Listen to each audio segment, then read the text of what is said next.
A dozen people were arrested today in a multi-agency operation targeting a Tucson-based heroin trafficking ring. Authorities began their investigation about 2 years ago when neighbors called and complained about suspicious activity.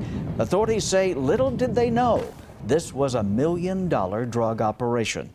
9 on your sides, Priscilla Casper has more on the operation and the officers' next moves. Thanks, Guy. Yeah, investigators served 32 state arrest warrants at a dozen locations around Tucson. Take a look here. These are some of the 11 of 16 people arrested for allegedly trafficking heroin, marijuana, and firearms into Tucson and East Coast states from Mexico. At least 8 arrested today have already served, mostly for narcotics charges.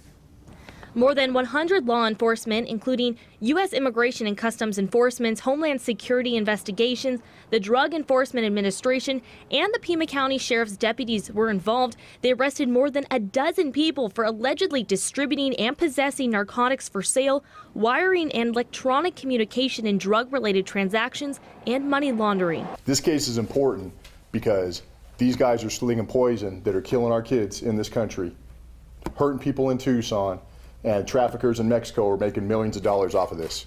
All right, we're going to keep coming after them. We're going to pound them as hard as we can every single time they do this, and we're all going to work collectively to make Tucson, Arizona, and the United States a safer place.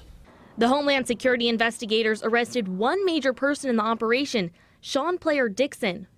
Investigators found evidence linking the 42-year-old to a drug trafficking ring responsible for dealing and transporting heroin and marijuana not only through Tucson, but also Virginia and Maryland. Dixon was released just 2 years ago on narcotics charges. His wife, nephew, and niece were arrested as well. This affects Tucson specifically because these drugs were going to be sold in this community. These weapons were potentially going to be used in this community. There were neighbors that were complaining about the things that were happening in their neighborhoods in this community.